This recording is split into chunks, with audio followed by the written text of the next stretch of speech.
Isnaini Khairunisa J3E217183 dengan nomor urut 66 dari program studi Supervisor Jaminan Mutu Pangan Sekolah Vokasi Institut Pertanian Bogor ingin mempresentasikan tugas pengganti PKL tentang gabus keju. Nah, apa itu gabus keju? Gabus keju merupakan camilan yang gurih, lezat, dan renyah.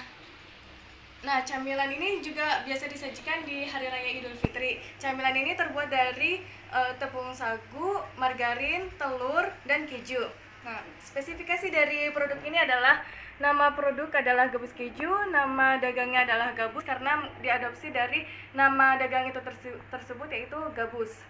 Bahan bakunya itu terdiri dari 4 yaitu tepung sagu, margarin, keju, dan telur.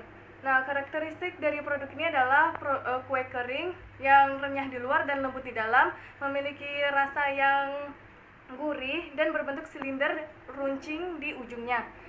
Nah, metode pengolahannya itu ready to eat karena konsumen dapat langsung mengonsumsinya. Nah, kemasan yang digunakan adalah plastik PP karena kedap udara sehingga produk tidak mudah melempam.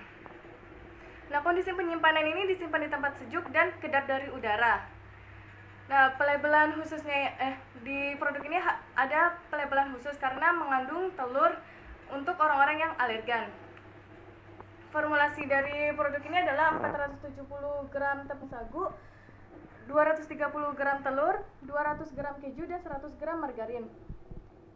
Prosedur pembuatannya adalah keju cheddar diparut, kemudian dicampur dengan margarin dan telur, kemudian di blender hingga halus. Terus setelah menjadi adonan tersebut dicampur dengan tepung sagu, kemudian diuleni hingga kalis. Kemudian diambil sedikit adonan, kemudian digulung seperti ini sehingga membentuk silinder yang runcing di ujungnya. Kemudian dimasukkan ke dalam minyak yang tidak panas, yaitu minyak yang di suhu ruang.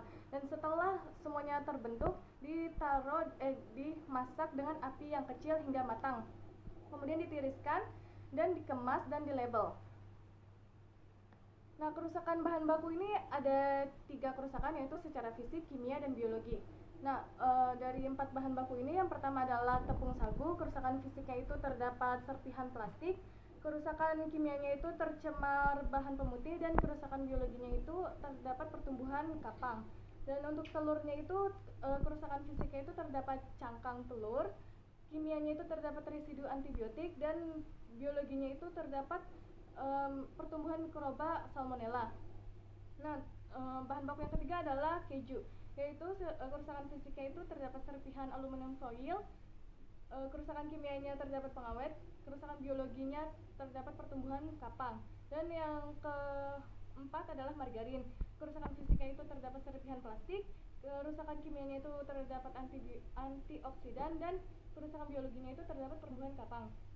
Nah, jenis uji mutu syarat yang sesuai dengan SNI untuk gabus keju itu tidak ada. Maka di sini saya mencari yang mendekati, yaitu kue kering. Nah, yang mendekati kue kering itu adalah SNI biskuit. Nah, pengujian fisikanya itu dilakukan dengan cara mengambil contoh uji terus ditaruh di gelas arloji, kemudian contoh ujinya itu diamati, warnanya dirasakan dengan lidah dan dicium aromanya. Dan pengujian ini dilakukan minimal 3 panelis atau 1 tenaga ahli. Selanjutnya adalah pengujian kimia. Pengujian kimia yang kami gunakan adalah kadar air, karena kadar air di sini berfungsi untuk mempengaruhi dari tekstur produk itu tersendiri. Pengujiannya dilakukan dengan cara pertama panaskan botol timbang, kemudian ke dalam oven dengan suhu 130 derajat Celcius selama 1 jam, kemudian didinginkan dalam desikator selama 30 menit, dan setelah itu ditimbang dan dicatat sebagai berat W0, dan kemudian ditambahkan sebanyak 2 gram contoh uji dan dicatat sebagai W1. Nah, setelah itu dipanaskan di oven dengan suhu 130 derajat Celcius selama 1 jam juga, dalam keadaan botol timbangnya terbuka. Dan setelah itu setelah 1 jam dimasukkan ke dalam desikator lagi selama 30 menit untuk didinginkan, dan setelah itu ditimbang lagi untuk mendapatkan berat sebagai W2. Dan pengujian ini dilakukan secara duplo dan kemudian dihitung kadar airnya dengan cara W1 dikurang W2 dibagi W1 dikurang W0 dikali 100%. Selanjutnya adalah pengujian mikrobiologi yang yaitu pengujian yang digunakan adalah ALT karena pengujian ini mudah dan murah. Nah, cara pengujiannya dilakukan dengan cara menimbang 50 gram sampel, kemudian dihancurkan, terus dicampurkan dengan 450 ml botol pengencer untuk mendapatkan pengenceran 1:10. Kemudian dikocek hingga homogen, terus dibuat 4 pengenceran dan masing-masing tingkat pengenceran ini dipipet sebanyak 1 mili, kemudian ditaruh ke dalam cawan secara duplo dan kemudian cawannya ini dituang sebanyak 12 sampai dengan 15 mili media PCA sebanyak 12 sampai dengan 15 mili media PCA, kemudian cawannya itu digoyangkan membentuk angka 8, dibiarkan hingga memadat. Nah, kemudian cawannya ini setelah memadat ditaruh ke inkubator dalam keadaan posisi terbalik dengan suhu 35 derajat Celcius selama 48 jam kurang lebih 2 jam. Kemudian setelah 2 hari koloninya itu dihitung dan menggunakan rumus. Nah, ini adalah keuangan yang dihitung. Keuangan yang dihitung itu pertama dihitung dulu berapa total bahannya. Pertama total bahannya berapa? Total bahan per PCC itu adalah 9.000 rupiah. Dan total packaging and labelingnya itu adalah 500 rupiah sehingga total bahan per PCC adalah 9.500 rupiah. Dan saya menentukan harga produk per PCC itu adalah 15.000 rupiah. Dan ketika dihitung perbandingannya adalah didapatkan hasil 0,63 kurang dari sama dengan 0,65 sehingga produk ini dapat bertahan di pasaran. Selanjutnya adalah strategi pemasaran 4P. Ada apa aja itu analisis 4P? Ada produk, price, pledge, and promotion. Nah, produknya itu adalah gabus keju merupakan camilan gurih dan renyah yang biasa disajikan di Hari Raya Idul Fitri. Nah, untuk price-nya itu yang tadi setelah dihitung mendapatkan harga price sebesar Rp15.000 untuk 200 gram. Dan di sini saya juga menggunakan promosi dengan cara gratis ongkir minimal pembelian Rp30.000 menggunakan platform yang ada. Nah, terus pledge-nya itu saya langsung ke seluruh Indonesia.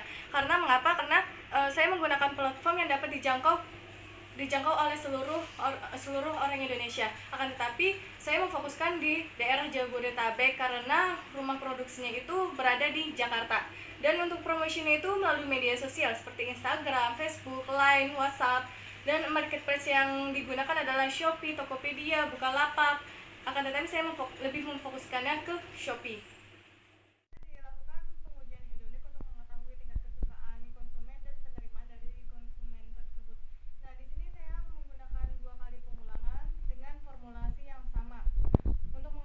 Formulasi yang konsisten ini disukai dan diterima oleh konsumen atau tidak. Nah, pada parameter penampakan ini kode yang paling disukai adalah kode 123 karena memiliki tekstur yang karena memiliki penampakan yang lebih halus. Nah, berdasarkan perhitungan, six sample sama dengan 0,343 lebih besar sama dengan 0,05 sehingga kedua produk tidak ada perbedaan sampel karena tidak ada perbedaan formula. Nah, selanjutnya adalah parameter aroma. Yang paling disukai adalah kode 123 karena memiliki aroma khas telur. Nah, berdasarkan perhitungan, six sample sama dengan 0,343 lebih besar sama dengan 0,05, tidak ada perbedaan sampel antara kedua tidak ada perbedaan sampel di antara keduanya pada taraf alfa 5%. Karena kedua produk tidak ada perbedaan formulasi. Nah, selanjutnya adalah parameter warna. Yang paling disukai adalah kode 155 karena memiliki warna yang lebih terang. Berdasarkan perhitungan, six sample sama dengan 0,343 lebih besar sama dengan 0,05, tidak ada perbedaan sampel pada taraf alfa 5% karena kedua produk tidak ada perbedaan formulasi. Nah, selanjutnya adalah parameter tekstur. Yang paling disukai adalah kode 155 karena memiliki tekstur yang lebih lembut.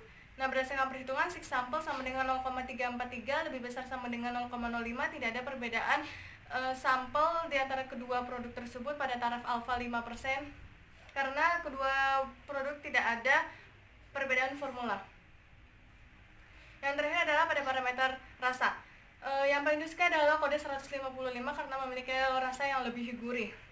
Nah, berdasarkan perhitungan, six sampel sama dengan 0,005 kurang dari sama dengan 0,05. Nah, di sini ada perbedaan antar sampel pada alfa 5%.